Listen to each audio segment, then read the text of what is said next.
Shiur ce soir, Leilou Nishmat, Ginny, Bat Miriam, ma grand-mère, qui est décédée aujourd'hui, ça fait 24 ans. Tiye Nishmata, Tserura, Bitzrora Hanim. Shiur, Refoua Shelema, Aharon Ben Avraham, Shiur, Refoua Shelema, Ruth, Chaya, Alexandra, Bat Alexandra Luna. Esther Bat Alexandra Luna. David Amelech, il écrit dans Tehilim 37. Les David, tous les Tehilim, généralement, ils ont une préface. Ashré, Tefila, Lamnatseach. On a vu depuis les 36 premiers chapitres de Tehilim, chaque fois qu'il y a eu un Tehilim, il avait toujours une préface avec le mot les David. Nous dit le Zohar, les David, Imshira, Lohamar. Il dit le Zohar, c'est pas marqué Shir les David, c'est pas écrit la Natsach les David, c'est pas écrit Tefila les David. Lohamar ela bechol makom les David stam, Ruach HaKodesh amaredze. On a déjà appris que David Amelech, il est le patriarche, la présence divine, ce qu'on appelle Ruach HaKodesh. Il y a le Hav de Nevoa, c'est Moshe Rabbeinu. Le Hav de Ruach HaKodesh, c'est David Amelech. David Amelech, vous savez, il est décédé pendant Shavuot. Alors il est bien de faire Tehilim durant Shavuot et de lire doucement et d'essayer durant les 2 jours de compléter tout le livre de Tehilim. David Amelech, il y a plusieurs Tehilim que Akadosh Baruch Hu, il a prophétisé dans la bouche de David Amelech. Il lui mettait des paroles pour pouvoir exprimer certaines volontés de Akadosh Baruch Hu.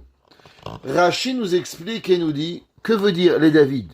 David Amelech, il va parler et c'est Akadosh Baruch Hu qui parle. Mais Akadosh Baruch Hu, sa bouche, il n'a pas une bouche. Alors il rentre dans le corps d'un prophète, d'un Navi, d'un Baal Ruach HaKodesh, et sa bouche, c'est comme si Akadosh Baruch Hu, il parle. Dieu, il dit dans la bouche de David Amelech, Al titrar bamereim. Ne te colle pas aux méchants. Re'im, ça vient du mot ra. On sait qu'en hébreu, quand on parle au pluriel, yad, yadaim, ozen, oznaim. Dit Rashi, que veut dire bamereim? À ceux qui font du mal.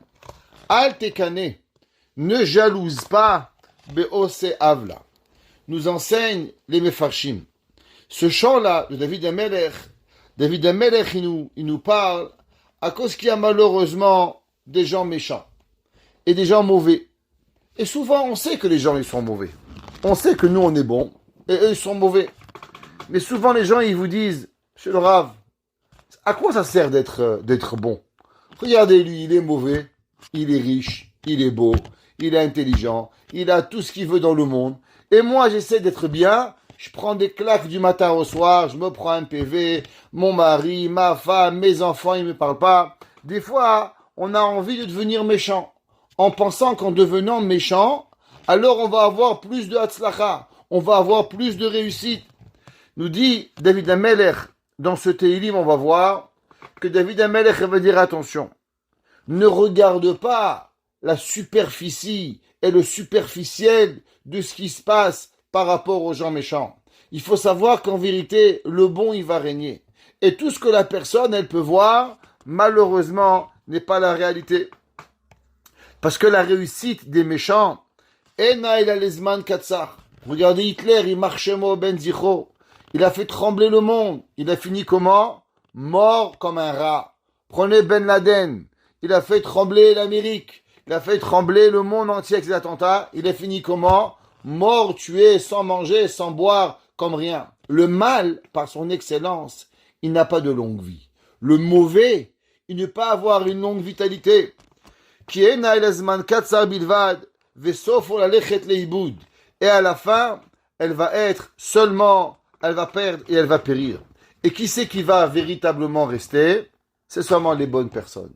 Alors ce Tehilim, il est basé comment affronter nos pensées que nous avons à l'intérieur de nous, en voyant toutes les mauvaises personnes réussir, en voyant souvent quand vous êtes dans un travail, il y a des compétitions, il y a des gens qui disent du mal, et ils prennent des échelons, et ils gravissent les échelons, et ils passent de petits jobs à chef d'entreprise, et doucement, doucement, ils arrivent à la fin, avec du Lachon Hara, avec du Motzei Shamra, à devenir. Alors on pourrait croire qu'en vérité on va gagner.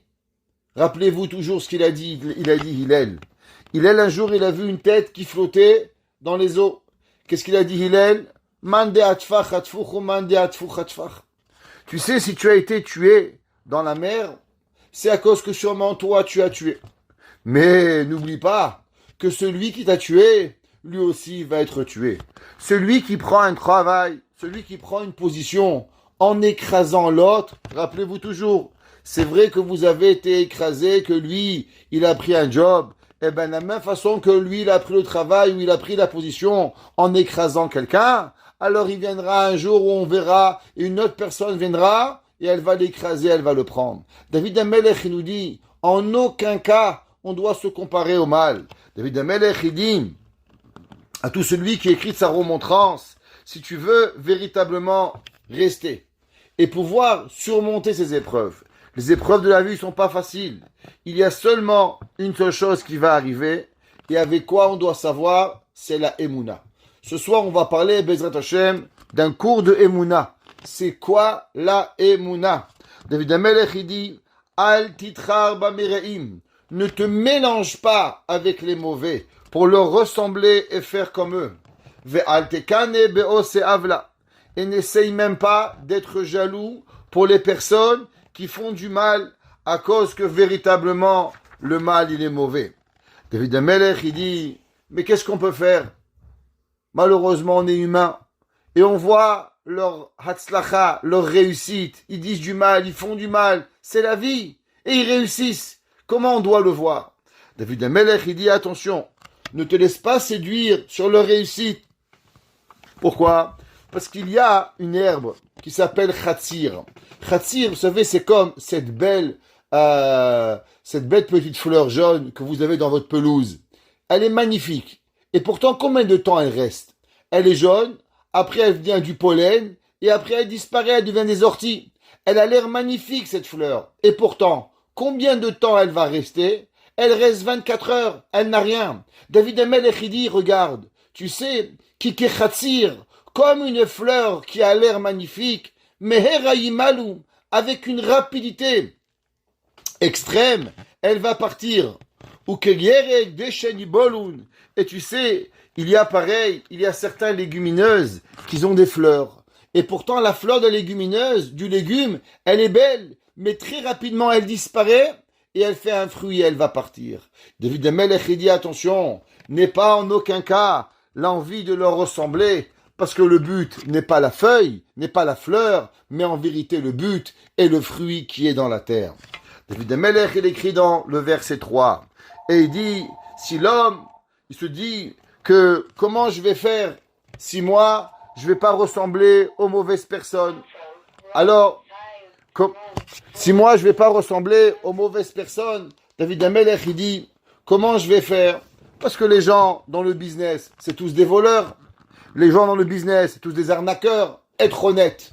Qui c'est qui va être honnête? Pourquoi je vais être le seul à être honnête?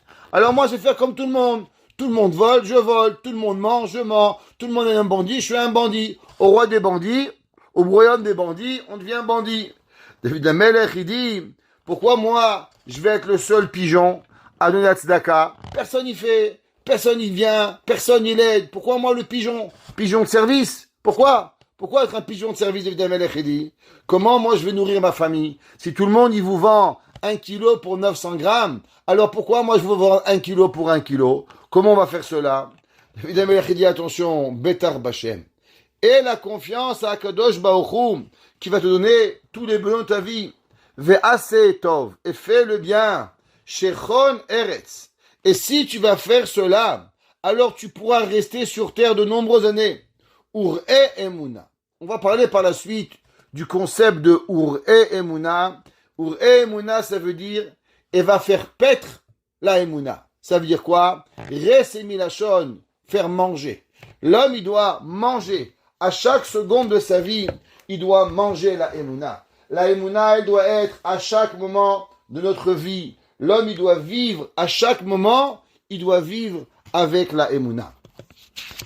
C'est marqué dans les commentaires, Alpi Kabbalah, la chose suivante. Que veut dire Shechon Eretz ou Emouna?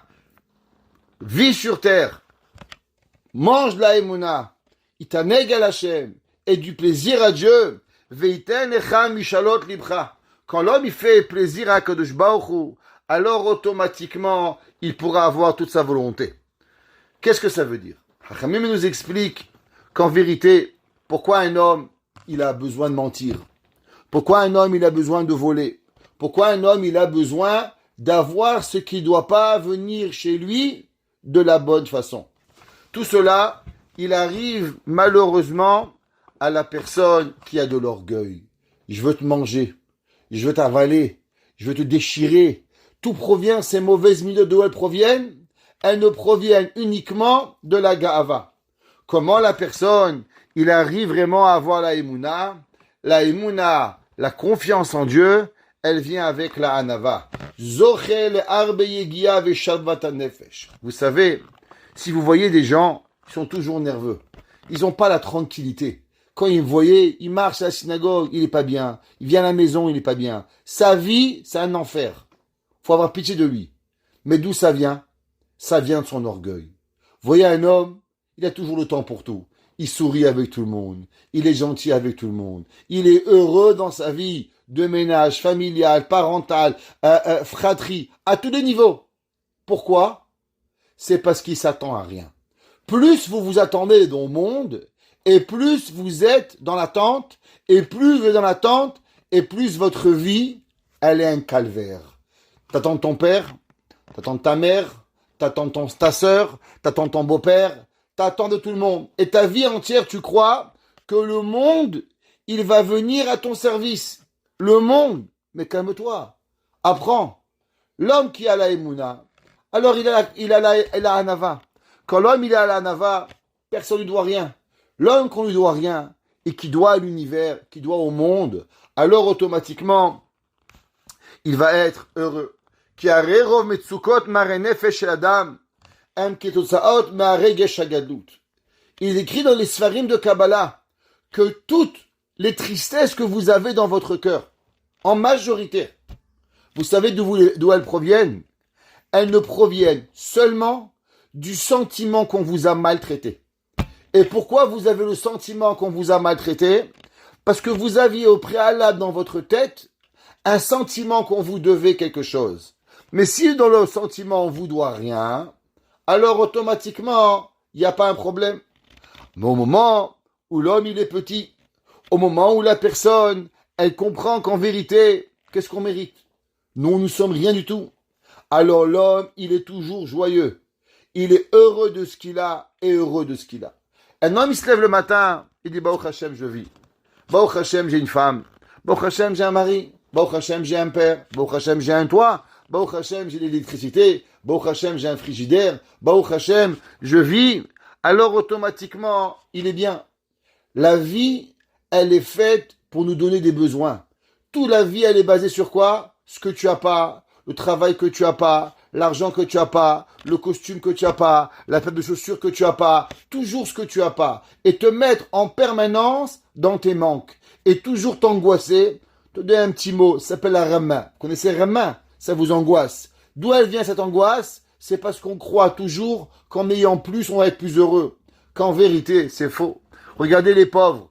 Regardez. Si vous voulez voir des enfants heureux, je suis désolé. Quand moi je passe par les écoles les plus riches de Montréal, je les vois pas heureux. Je vois pas un enfant heureux. Et pourtant, ils ont des sacs à dos qui valent $500. Ils ont des chaussures qui valent je sais pas combien.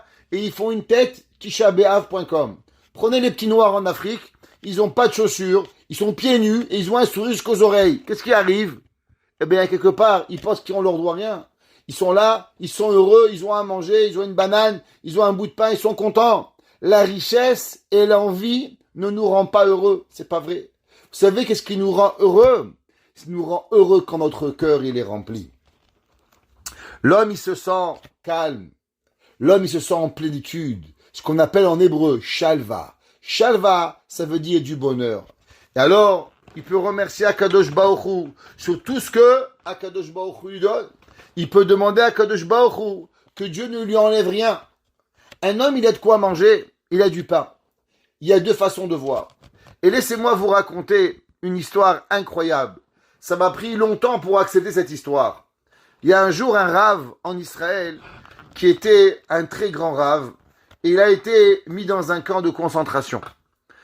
Et malheureusement, les Allemands ont voulu donner à ce rave une leçon. Ils ont voulu prendre le rave et être malheureusement l'exemple du camp. Qu'est-ce qu'ils ont fait? Ils ont mis le rave dans une chambre en verre. Et été comme hiver, le rave est dans cette chambre en verre. Et tous les jours, l'Allemand venait, il marchait mot ben zicho, 3 fois par jour. Il a amené à manger une patate, un bout de pain, je ne sais pas qu'est-ce qu'il a amené. Et il crachait, excusez-moi du terme, sur le repas. Et le rave, s'il ne mangeait pas, alors il était tabassé. Et le rave devait manger matin, midi et soir. Et ça a duré pendant 3 ans. 3 ans, le rave devait manger la cracha de ce nazi Marchemo. Tous les jours, et devant tout le camp, le nazi, il rassemblait tout le monde, il amenait l'assiette, il amenait le pain, il crachait dedans, et le rave devait manger. Un jour, cette histoire, elle a été connue, et le rave, Yitzhak Zilberstein, il a rencontré ce rave, et il lui a demandé, Kvod Harav, j'ai une question. Pouvez-vous me dire quel est votre sentiment que vous avez aujourd'hui si vous rencontrerez cet Allemand? Moi, personnellement, je lui aurais dit, je lui mets une claque. Moi, je sais pas, je le prends, je l'accroche sur un crochet, je sais pas qu'est-ce que je peux faire. Je peux pas imaginer souffrir 3 ans comme ça. Et le rave, de tout son cœur, il a dit, je l'embrasserai, je lui dirai merci. Il dit quoi? Il dit, mais vous savez, au camp, tout le monde mangeait qu'un repas par jour. Mais lui, avec sa folie, il m'a nourri 3 ans, 3 fois par jour. Alors il s'est pas rendu compte que c'est vrai que j'étais dans un camp. Mais quelque part, il a été le messager d'Akadosh Baruch Hu pour s'assurer que je mange 3 repas par jour. Parce qu'à travers ma condition que j'avais personnelle, j'aurais jamais duré 1 mois en mangeant un repas par jour. J'aurais jamais été capable de survivre avec un repas. Étant malade du ventre, jamais j'aurais pu survivre avec un repas. Alors je lui dirai merci qu'il a fait attention de ne jamais oublier de me donner, même pas une fois pendant 3 ans, le repas. Et le Rav Yitzhak Zilberstein, il a dit, comment l'homme, il peut arriver à un niveau pareil? C'est pas une histoire facile, je vous promets. Ça m'a pris longtemps pour procéder cette histoire, comme on dit en anglais, to process, to accepter cette histoire. C'est pas facile, j'accepte. Mais quand l'homme, il réfléchit, alors l'homme, il peut arriver vraiment à comprendre Akadosh Baruch Hu. L'homme, il voit seulement ce que tu veux voir. Est-ce que tu veux voir Hachem ou tu veux voir l'opposé? En Israël, vous savez quelle est la Shemitah. Et en l'an 1972, il y a eu une Shemitah. Chaque 7 ans, il y avait la Shemitah. Et en 72, si je ne me trompe pas, il y a eu aussi la Shemitah. Et un des Moshavim qui ont fait la Shemitah, à l'époque, c'était beaucoup moins qu'aujourd'hui, moins populaire, c'est ce qu'on appelait le Moshav Komemiyut. Le Moshav Komemiyut, il a été l'endroit qui avait été instauré par les Talmidim du Gaon de Vilna pour planter, pour pouvoir avoir des champs afin de pouvoir faire la Shemitah. Quand ils sont arrivés dans cet endroit, en 1972, il y a eu malheureusement une épidémie de sauterelles. Et l'épidémie de sauterelles a mangé tous les champs, à part les champs qui gardaient la Shemitah. Tous les champs qui gardaient la Shemitah n'ont pas été mangés par les sauterelles. Un des élèves qui a écouté cette histoire, il dit, moi, mais mon père, il habitait à côté, il n'était pas religieux, mais je sais qu'il doit connaître cette histoire. Alors il appelle son père. Allô, papa? Oui. Tu te rappelles qu'en 1972, il y a eu une épidémie de sauterelles? Bien sûr, je me rappelle. Tu sais qu'est-ce qui s'est passé? Bien sûr. Les sauterelles ont mangé tous les champs, à part les champs de Komemiyut. Est-ce que tu étais au courant? Non seulement j'étais au courant, mais les kibboutz non religieux nous ont amenés voir le miracle, le champ qui n'a pas été mangé. Alors l'élève et le fils demandent à son père, papa, comment ils t'ont expliqué ce miracle incroyable que les sauterelles ont mangé tous les champs, à part le champ où on fait la Shemitah. Si vous et moi, on regarde cela, on va dire, waouh, quel miracle. Quel miracle d'Akadosh Baruch Hu. Boré Olam, il a fait un miracle incroyable. Est-ce que vous savez comment les partis anti-religieux, ils ont dit en Israël, ils les ont amenés voir le champ. Et on dit, vous voulez voir comment les religieux sont pourris, que même les sauterelles, elles veulent pas manger de leur blé. Ça veut dire que l'homme, il peut voir devant lui un miracle. Vous et moi, si on verrait les sauterelles manger tout à part un morceau, on va dire c'est un miracle d'Hachem. Mais eux, même dans le miracle, ils ont été capables de rejeter le miracle. Ça, c'est l'extrême. Mais en vérité, c'est chacun de nous. Nous sommes, en vérité, chacun de nous comme ça. Akadosh Baruch Hu, il nous envoie d'énormes choses, d'énormes bontés. Et nous, qu'est-ce qu'on fait? On n'observe pas la bonté d'Akadosh Baruch Hu, on regarde seulement ce qu'on n'a pas. Et pourquoi cela arrive? Cela arrive parce que, Béhémet, l'homme, il regarde seulement ce qu'il n'a pas. Il oublie de voir ce qu'il a à Akadosh Baruch Hu. Et l'homme, il demande à Akadosh Baruch Hu, כי הוא מרגיש שכל מה שיש לו הוא בחסד וברחמים, שחנן לו העד ברר והתעלה. L'homme qui n'a rien, l'homme qui a l'humilité, et chaque chose qu'il a, il comprend. On te doit rien. On te doit rien. Comme ceux qui connaissent mon cours, ils connaissent la phrase, tu n'as pas été invité au mariage. Au mariage, tu n'es pas invité. Tu as seulement sneaké pour rentrer. Pareil dans le monde te doit rien. Si tu comprends qu'on te doit rien, ta femme te doit rien, ton mari te doit rien, tes enfants te doivent rien, t'es fâché avec personne. Tu vis à chaque moment. Et c'est ça que c'est marqué dans le pasuk, Shechon Eretz, Ur Emuna, vis sur terre, mange la Emuna, Veit Aneg. Alors enjoy, sois heureux. Tu sais pourquoi tu n'es pas heureux dans la vie? Parce que tu n'as pas de Emuna. Parce que ta vie, elle est en permanence en demande contre Akadosh Baruch Hu. Quand l'homme, il ne peut pas vivre Akadosh Baruch Hu, alors on n'est pas. En yiddish, il y a un dicton qui dit, pourquoi c'est marqué Shechon Eretz, vit sur la terre? Excusez-moi, on est bien, ça va, on n'est pas millionnaire, mais on vit pas de la terre. On vit dans un lit, on s'assoit sur une chaise, on s'assoit sur un parterre, on s'assoit sur un lit, sur un fauteuil, pas sur la terre. Pourquoi David Amelech, il dit Shechon Eretz, vit par terre? En yiddish, ils disent, parce que du parterre, tu tombes pas. L'homme qui est sur une chaise, il peut tomber. L'homme qui est sur une balançoire, il peut tomber. L'homme qui est sur un lit superposé, tu peux tomber. Mais de la terre, tu peux pas tomber. David Amelech, il dit, Shchon Eretz, vis sur terre, abaisse-toi par terre, pour Emouna, et mange la Emouna, alors veit aneg, tu vas être heureux, parce que jamais tu vas sentir le manque de quelque chose. Le Chida nous apprend quelque chose d'extraordinaire. Il dit le Chida à propos de cela, et il dit, que veut dire Betar Bashem Va'asetov? Fais du bien, aie confiance en Dieu, et tu vas faire et tu vas avoir du bien. Il dit Efshar bema shekatu bezora kadosh, shiyat tzedaka velo yomar imetenze maocha lemacha. Malheureusement, les gens, ils font toujours des comptes d'apothicaire. Je vais donner à la synagogue, je vais donner une banane, je vais faire une challah à ma copine, et comment moi je vais faire, et si demain j'ai besoin, comment je vais faire. Le mec, il a un marteau, ça fait 8 ans qu'il n'a pas accroché un clou. Le marteau, il a en train de prendre la poussière. Le voisin, il demande, dis-moi, tu n'as pas un marteau? Et non, peut-être que je vais en avoir besoin. Ça fait 8 ans que tu n'as pas touché le marteau. Ça fait 10 ans, la personne elle est là-bas, personne n'a touché. Pourquoi tu ne veux pas lui prêter? Parce que tu crois que tu vas en avoir besoin. Dis-moi, c'est quand la dernière fois que tu as eu besoin d'un marteau? C'est quand? Explique. C'est pas vrai. C'est quoi? Le Yetzerara, il arrive et il parle. Et ça qui David Amelech, il dit, Betar Bashem, Sheuyiten et Machar, Ma Sheata Tsarich. En vérité, t'inquiète pas. Tu as un peu d'argent, partage avec ton copain. Tu as un bout de pain, partage avec ton ami. Tu as un peu de viande, partage-la avec là. Il y a un jour, une histoire incroyable.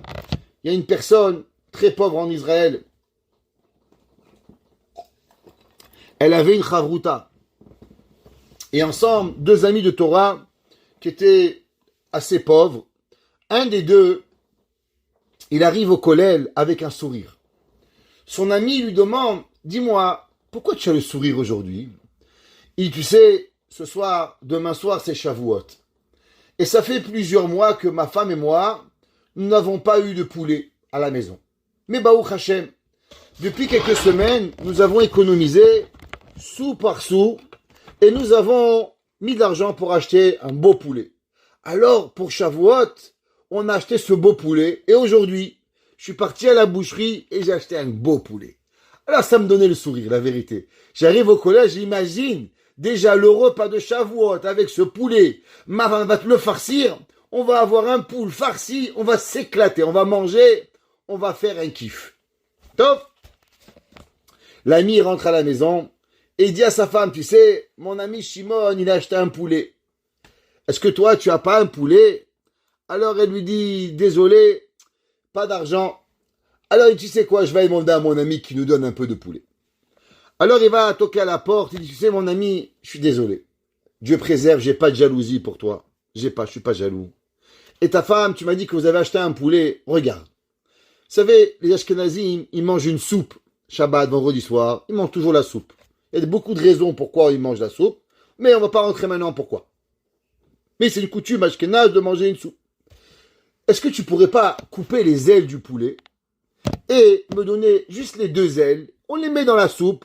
Au moins, on a un petit peu de goût de poulet. On n'a pas d'argent d'avoir un poulet, mais alors au moins peut-être juste les deux ailes, avoir un petit goût. Là, madame a dit à son mari, chéri, regarde. On a un poulet, on est Blainara 6 personnes.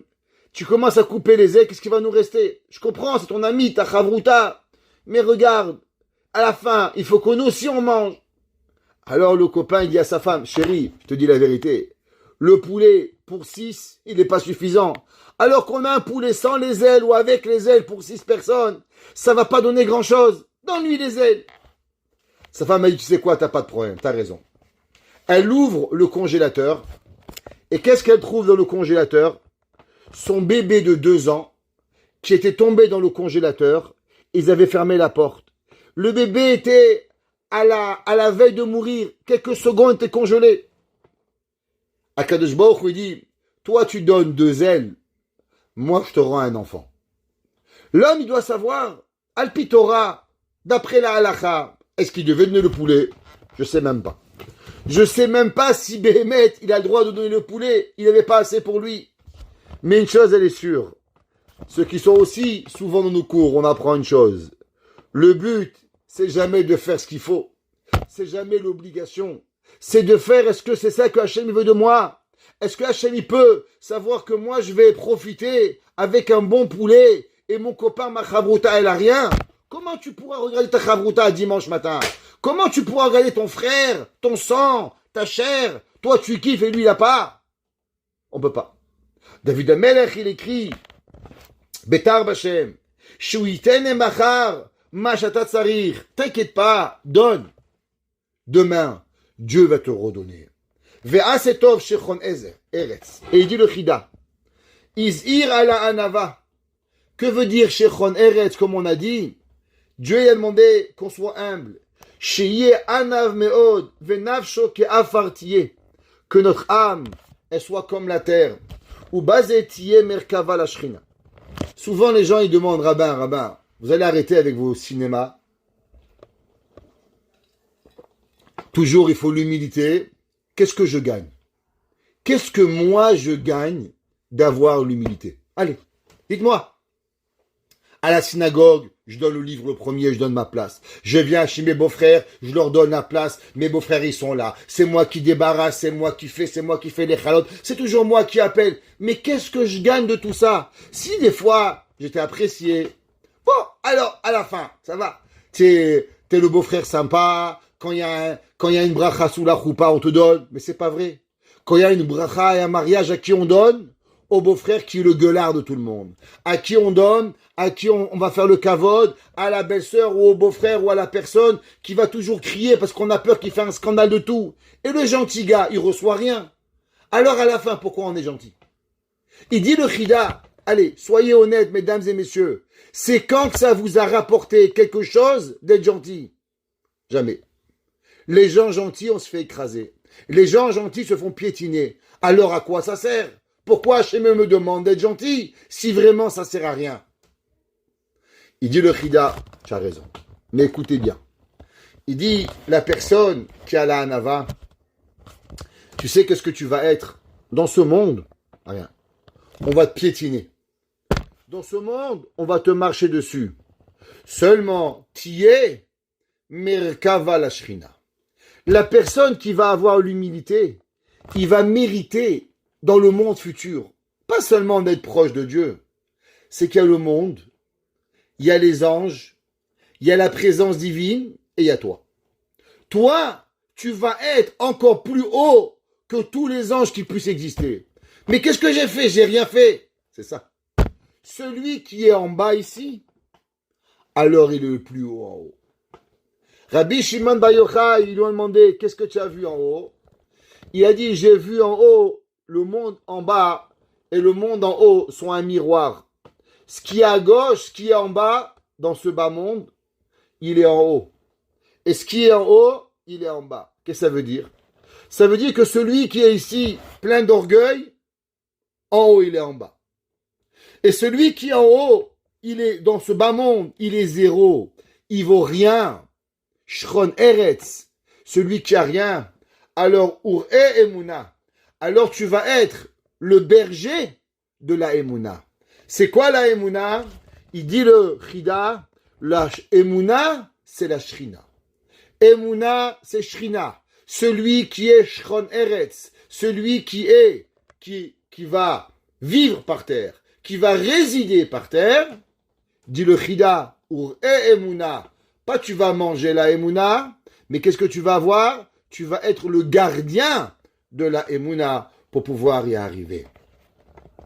La personne, elle va être à chaque seconde avec Akadosh Baruch Hu. Chachamim, il continue et nous explique. C'est quoi la Emouna? Dans le mot Ur-e Emouna, le mot Ur-e Emouna, alors on a déjà dit deux explications. La première, c'est d'être le berger de la Shrina. Et le mot Ur-e, Rashi dit manger.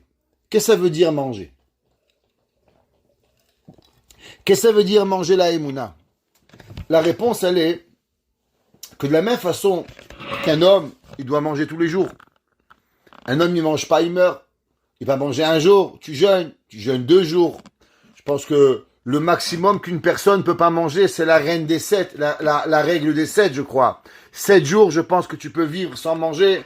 Après ça, l'homme, il peut pas. Il doit au moins boire après 7 jours. Mais si tu manges pas pendant 7 jours et tu bois pas pendant 7 jours, alors automatiquement, l'homme, il va mourir.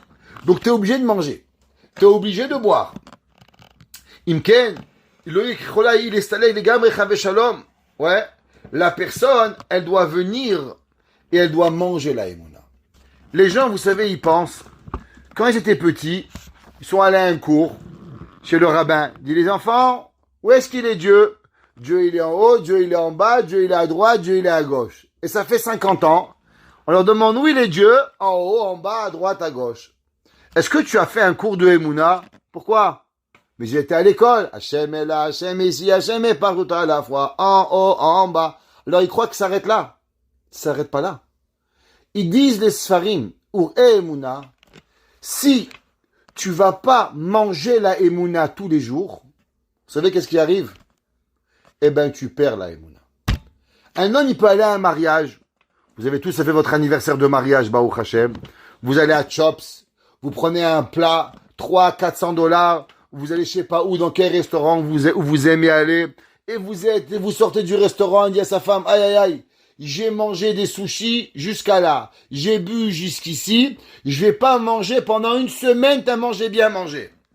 L'homme, un matin, 6h30. Chérie, qu'est-ce qu'on mange? Je comprends pas. On a dépensé 400 $ hier soir. Tu as faim? Bah, ça y est, j'ai dormi, j'ai faim. Qu'est-ce que tu veux chez moi? Ça, c'est la vie. Ça veut dire que vous comprenez tous que c'est pas parce que vous avez mangé hier soir et que vous avez mangé ce soir que demain vous n'allez pas avoir faim. Pareil, la Emouna.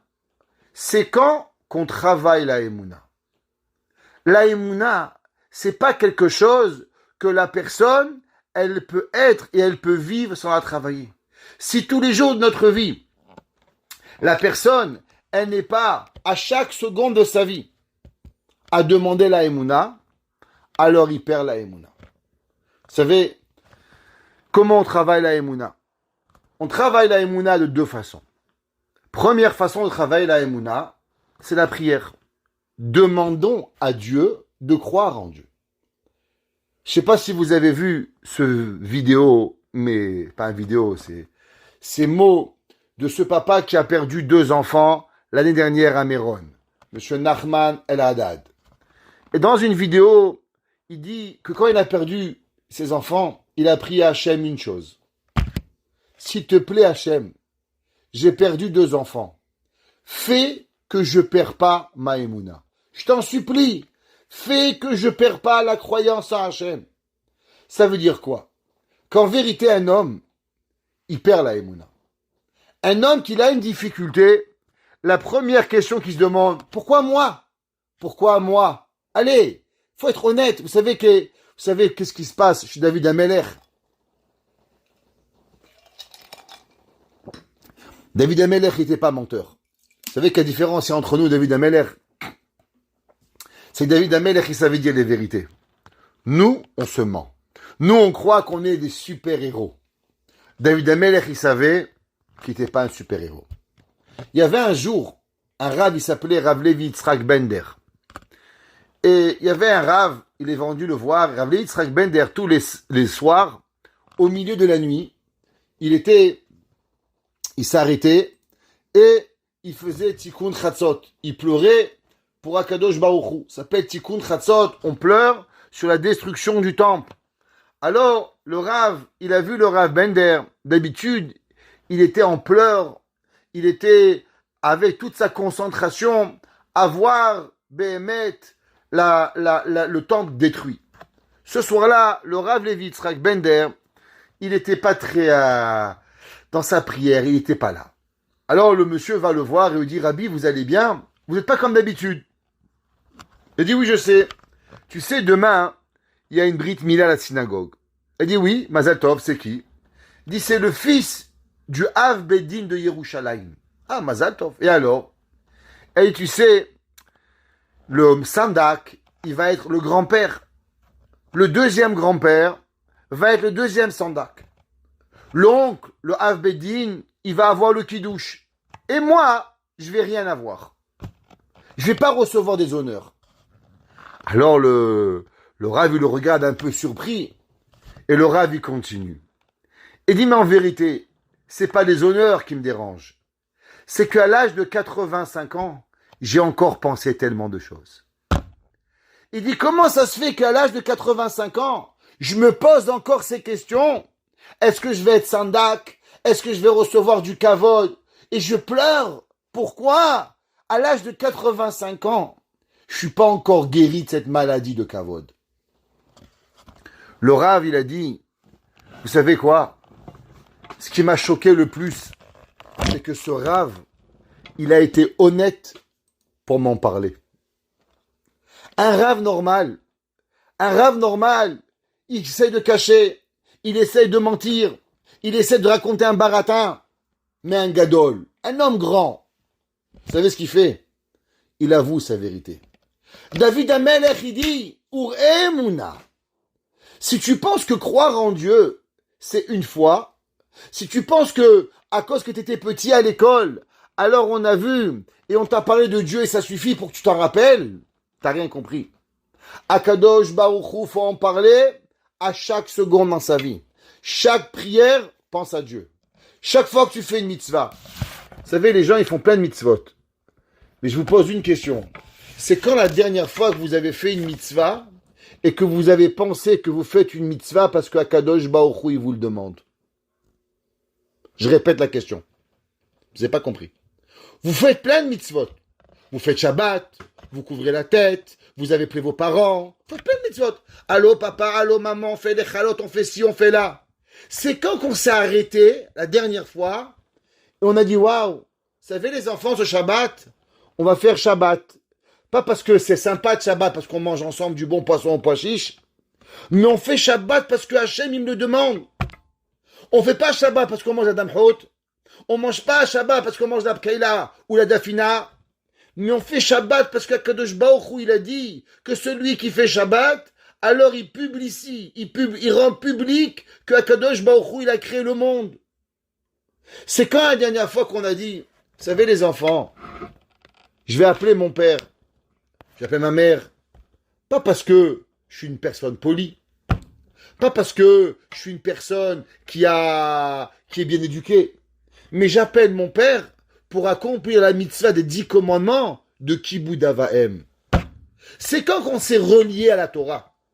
C'est quand qu'on a relationné notre vie de tous les jours à Kadosh Baruch Hu. C'est quand qu'on a mis les téphilines et qu'on a vraiment pensé.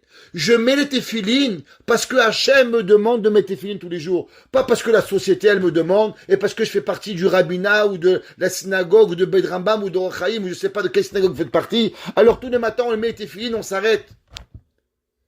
Mais c'est quand la vérité, on s'est assis. On demande à Kadosh Baruch Hu, Hachem, qu'est-ce qu'on va faire? Hier, il y a une jeune fille, elle m'a appelé, de Paris. Un peu âgée, elle trouve pas à se marier. Et elle tombe sur un Kohen. Baruch Hashem, l'amour fou. Elle est amoureuse, il est amoureux. Et là, c'est l'amour éclatant, foudroyant. Ils sont, comme je sais pas comment on dit en français, ils sont, allez, l'un pour l'autre, coup de foudre, ils veulent se marier. Mademoiselle, elle est un peu religieuse. Et elle va voir, elle sait que les Kohanim, c'est pas n'importe quoi un Kohen. Un Kohen, c'est Kadosh. Kohen, Vikidash, il y a une mitzvah de sanctifier le Kohen. Alors madame, elle va et elle tape permission pour un Kohen de marier. Alors on lui dit, le Kohen ne peut pas marier une divorcée, le Kohen ne peut pas marier, et dedans, un Kohen ne peut pas marier une femme qui a eu une relation avec un non-juif. C'est assourd. La Torah, elle interdit une femme qui veut se marier avec un Kohen ne peut pas avoir eu, même pas marié au préalable, une relation intime avec un Kohen. Elle m'appelle, elle me demande qu'il faut d'arabe. Est-ce qu'il y a quelque chose à faire? Je lui dis, désolé madame, il n'y a rien à faire. Elle m'a dit, il n'y a pas une permission. Je lui dis, savez madame, est-ce que je peux vendre votre maison? Elle dit, pourquoi vous voulez vendre ma maison? Je dis, ben, je sais pas, votre maison, elle coûte 1 million d'euros. Pourquoi je pourrais pas la vendre? Elle me dit, mais c'est pas votre maison, c'est la mienne. J'ai dit, alors pourquoi vous voulez que je vous vende la Torah qui n'est pas à moi? La Torah, c'est pas moi la Torah. La Torah, c'est Dieu. Mais puisque Dieu, il aime la Torah, alors on peut pas la vendre. J'ai pas les moyens physiques et spirituels de trafiquer la Torah. C'est pas ma Torah, c'est la Torah d'Akadosh Baruch Hu. Et là, on commence à parler, elle me dit, mais Rabbi, je l'aime ce garçon. Comment je peux faire? Honnête. Alors je lui raconte une histoire que vous allez peut-être écouter, mais l'histoire, elle a fait son effet. L'histoire s'est passée à Montréal il y a 30 ans. Il y a un homme, il a pris rendez-vous au Bédine pour pouvoir divorcer. Il arrive au Bédine avec 6 enfants. Il arrive avec un gros bouquet de fleurs et ils arrivent ensemble, monsieur, madame et leurs 6 enfants. Et ils ouvrent la porte du Bédine. Bonjour chérie, comment tu vas chérie? Et toi chérie, comment tu vas? Et madame chérie, assis-toi et rentre. Et là, le Rav Nijnik, qui était le Rav Bédine de Montréal, il dit, excusez-moi, j'ai pas compris, on n'est pas un mariage. On est venu divorcer. Qu'est-ce qu'ils font les enfants ici? Pourquoi les enfants ils viennent divorcer? Et il dit, mais je comprends pas, si vous êtes tellement chérie, chérie, chérie, chérie, alors pourquoi vous divorcez? Repartez chez vous à la maison. Pourquoi vous êtes venu divorcer? Et là, la femme, elle dit, je vais vous expliquer. Le mari, il explose en pleurs, et il sort de la chambre. Et la femme, elle dit, voilà, ça fait 2 ans, mon mari et moi, on n'était pas religieux. On ne faisait pas Shabbat, on ne faisait pas Kashrut, on ne savait rien du tout. Il y a 2 ans, on s'est rapproché de Akadosh Baruch Hu. Et on est arrivé à Parashat est mort. Parashat est mort, le rabbin, il s'est levé, il a fait un discours. Et il a parlé des droits, de ce qu'un Kohen a le droit, et de ce qu'un Kohen, il n'a pas le droit. Et dans son discours, le Rav, il a dit que le Kohen n'a pas le droit de marier une divorcée. En rentrant à la maison, mon mari, il me donne le discours du rabbin. Et là, je lui dis, mais chérie, tu es Kohen? Il m'a dit oui. Il dit, mais tu sais que moi, j'ai été divorcé. Il dit quoi? Il dit oui, en Israël, j'étais marié 1 semaine. Ça n'a pas marché, j'ai divorcé. Mon mari me dit, mais c'est pas grave, chérie, moi je te pardonne. Moi, je sais pas. On va voir le rabbin. Il dit, voilà, rabbin, je suis divorcé. Mon mari, il est Cohen, mais mon mari, il me pardonne. Ça va, c'est pas grave. Et là, le rabbin, il dit, mais madame, la Torah, elle n'est pas à moi. Et la Torah, elle n'appartient pas à votre mari. La Torah, elle appartient à Dieu. Alors, comment on va vous pardonner? Et ça fait 2 ans que mon mari et moi, tous les matins, on dit Shema Israël. Shema Israël, Hashem, Elokeinu, Hashem, Echad. Ve'ahavta et Hashem, Elokecha, et tu aimeras ton Dieu, Bechol Evavcha, de tout ton cœur. Et tous les jours, je me pose une question. Comment je peux dire à Hashem, je t'aime de tout mon cœur, quand en vérité, j'ai choisi d'aimer mon mari plus que Dieu? Dieu, il me demande, te marie pas avec une divorcée, te marie pas avec un Cohen. Et moi, j'ai décidé d'aimer mon mari plus que Dieu. Alors, ça fait 6 mois que mon mari et moi, on s'est posé la question.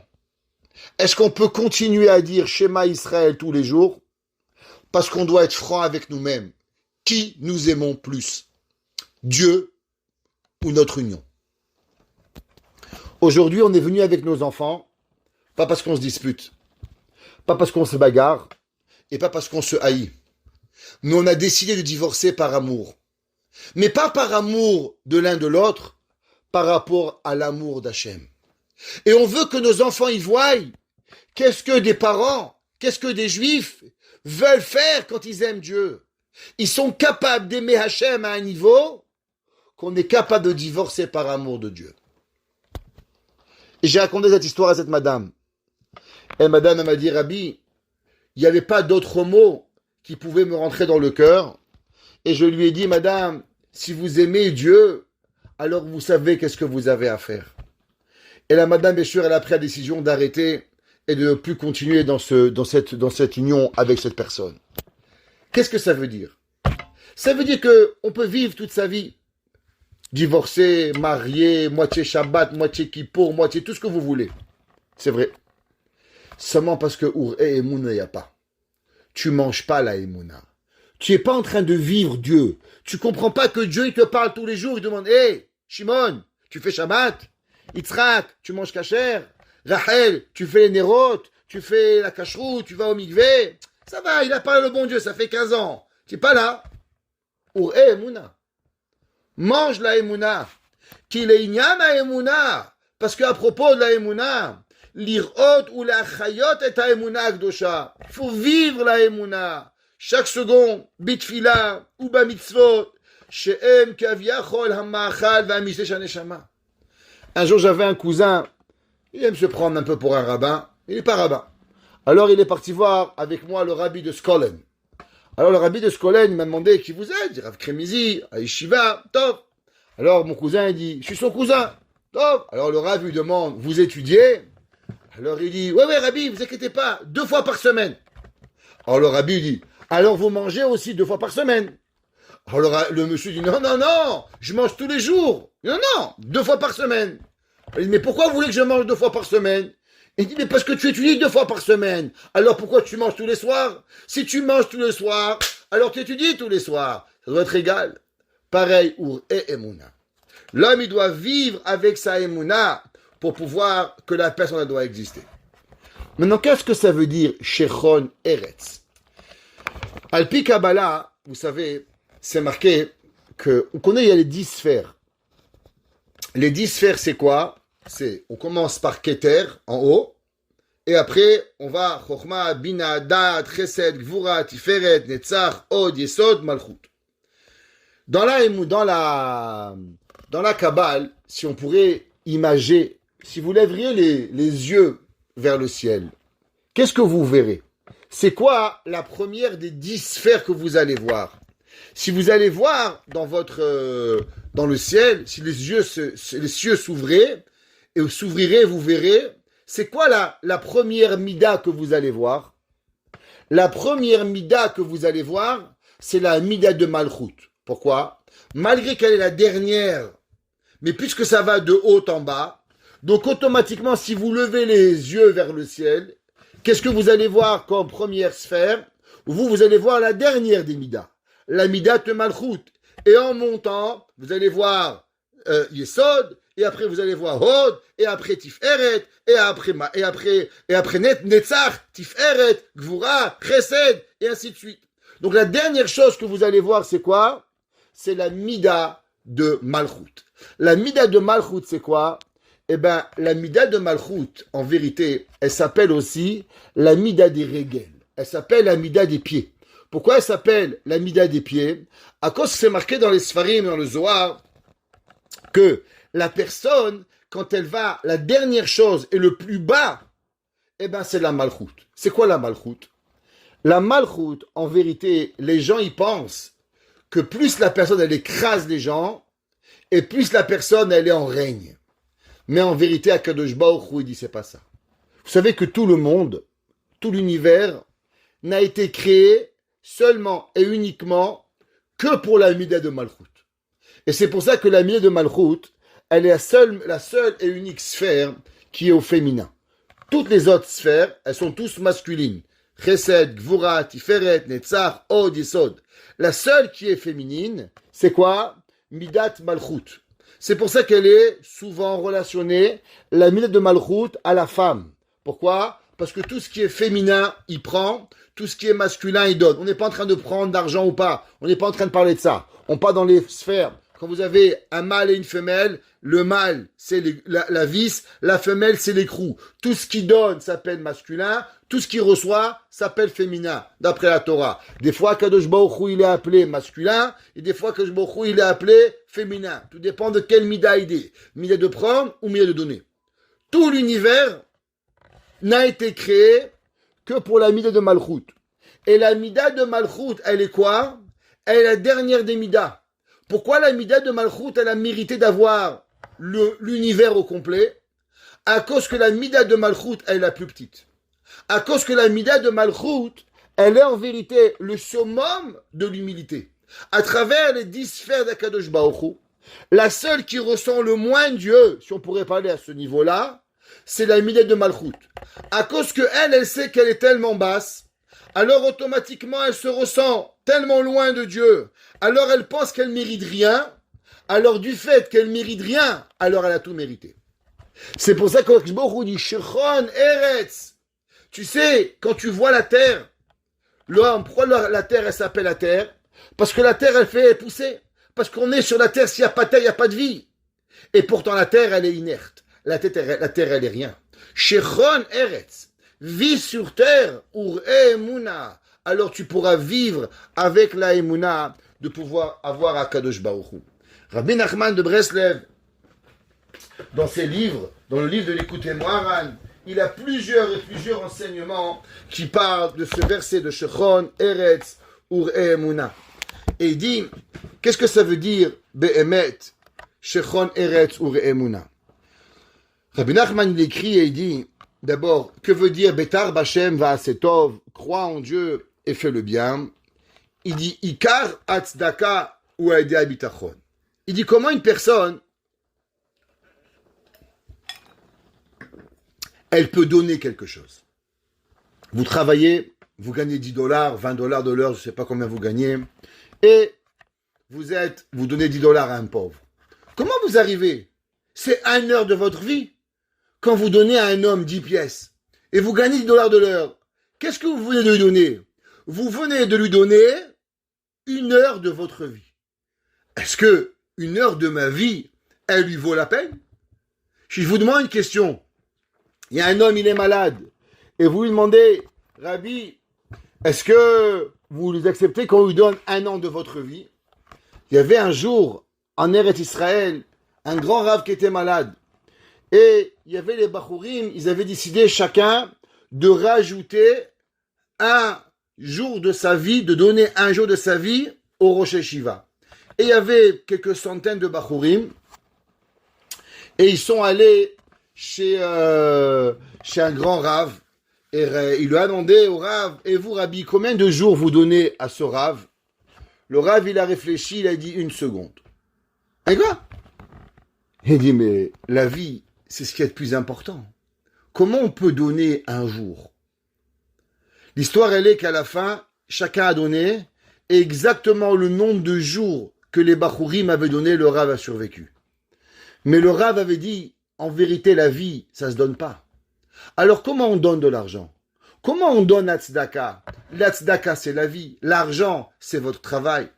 Rabbi Nachman, il dit, tu as raison. Seulement pour ça, il faut du bitachon. L'homme, s'il veut donner à l'autre, betar bachem. Il faut que tu aies de la confiance en Dieu, en savoir qu'en vérité, tu n'as pas donné un jour de ta vie, mais tu as gagné un jour de ta vie.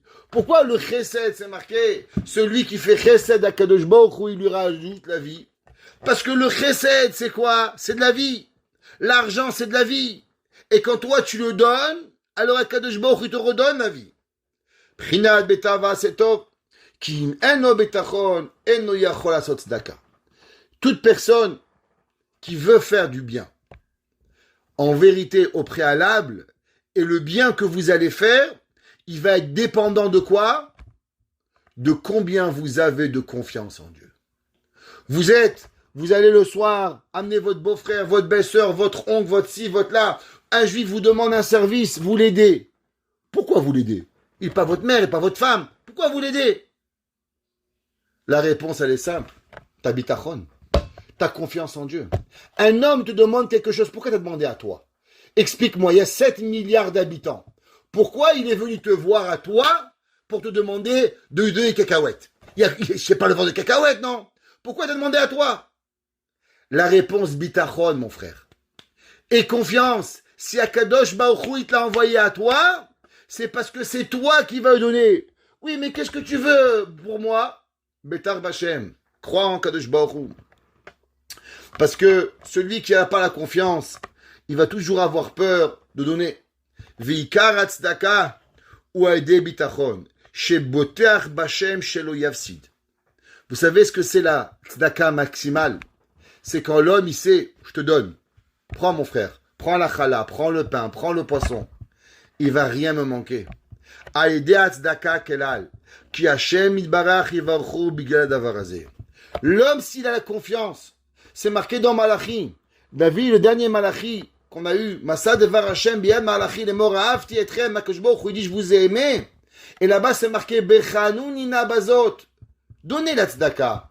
Faites-moi confiance. Mettez-moi dans l'épreuve et vous allez voir que je vais vous donner. Akadosh Baruch Hu, il dit, Betar Bachem. Chaque fois que tu veux faire du bien, chaque fois que tu veux être poli, chaque fois que tu vas être, aux yeux des gens, un pigeon, parce que tu es le pigeon de service, tu es le seul beau-frère qui débarrasse, tu es le seul beau-frère que la belle-mère elle vient, tu es la seule belle-fille qui appelle, tu es le seul. Mais pourquoi tu fais tout ça? Betar Bachem. Parce que moi j'ai confiance en Dieu, que c'est ça qu'Hachem veut de moi. Alors, va à cet homme et je vais le faire. Qu'est-ce que ça veut dire? Shechon uretz ureemuna. Vous savez, le peuple juif, ça fait 2000 ans qu'on a un rêve. Un rêve. Même nos grands-parents. Vous savez, on a peut-être une plus grosse voiture, on n'a peut-être pas des chameaux, et on n'a pas des ânes, et on roule avec 500 chevaux sur notre capot. Mais on a tous le même rêve, qui nous a tenus en vie depuis 2000 ans, d'avoir Mashiach et Eretz Israël. Nos grands-parents, ils ont mis leur vie en danger. Nos grands-parents, je vous jure, qu'ils n'auraient jamais pensé qu'on peut vivre avec autant d'argent que nous avons en dehors d'Israël. Ils seraient tous partis en Eretz Israël. Pourquoi? Parce qu'ils avaient ce rêve. Alors qu'est-ce qui nous empêche? Allez, aujourd'hui, on est honnête. On va arrêter de se mentir. Pourquoi on est là au Canada? Et pourquoi on n'a pas tous fait nos valises pour partir en Eretz Israël? Il dit Rabbi Nachman de Breslev, d'après un enseignement dans Echot Nedarim, dans l'Ikutei Halachot, il dit Ikar bechinat Eretz Israël ou bechinat Emuna. Il dit en vérité, vous savez qu'est-ce qu'il faut pour arriver en Israël? C'est pas facile, c'est dur, petit pays, beaucoup de gens, beaucoup de tout ce que vous voulez, mais il y a un facteur qui unit tous ces gens là-bas. Ces 6 ou 7 millions d'Israéliens, il y a un facteur qu'ils ont beaucoup plus que nous. Ils ont confiance en Dieu. Ils sont là-bas, c'est leur terre. Ils ont confiance à Kadosh Baruch Hu, qu'ils habitent là-bas. Je suis pas sioniste. Ils sont en Eretz Israël et ils disent, ça c'est la maison d'Akadosh Baruch Hu. Religieux ou pas religieux, mais ils ont la Emouna. ומיגודל שלמות האמונה בתכלית שיכולים לזכות בארץ ישראל. Et il dit à travers la émouna, plus l'homme il a confiance en Dieu, et plus l'homme il est capable d'arriver en Eretz Israël. Les kasher ou les chaber, kol haolamot yachad. Et il dit c'est quoi Eretz Israël? Eretz Israël c'est pas physique, c'est aussi physique, mais c'est spirituel.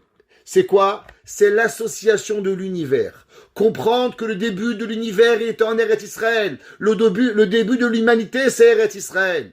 Comment on arrive à associer l'univers au complet? À travers la Emouna.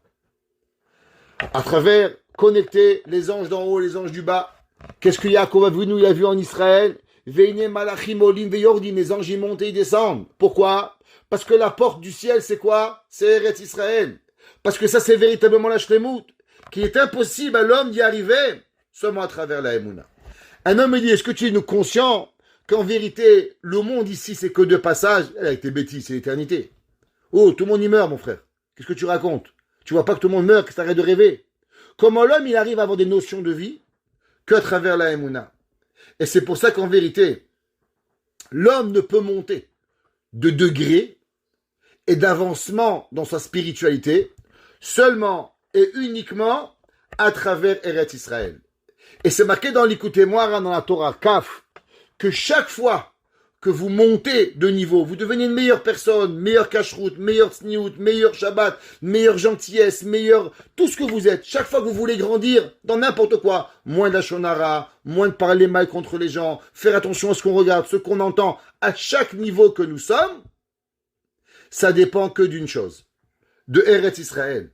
Parce que grâce à Eretz Israël, alors on peut recevoir la Emouna qui peut nous en tirer et avoir.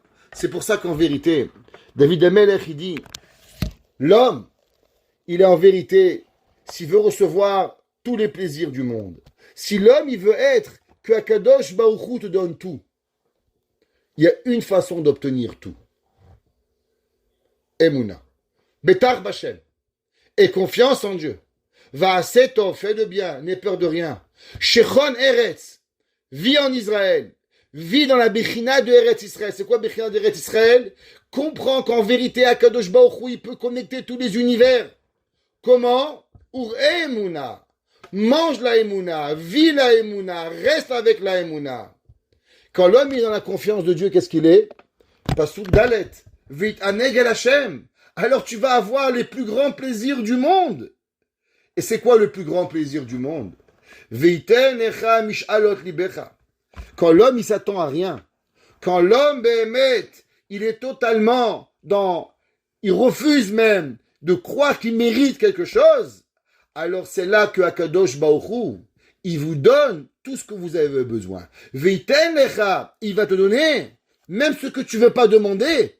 Mishalot libecha, ce que ton cœur, il va demander, parce que c'est de la plus grande volonté, alors tu l'obtiendras. Grâce à quoi? Grâce à la Emouna.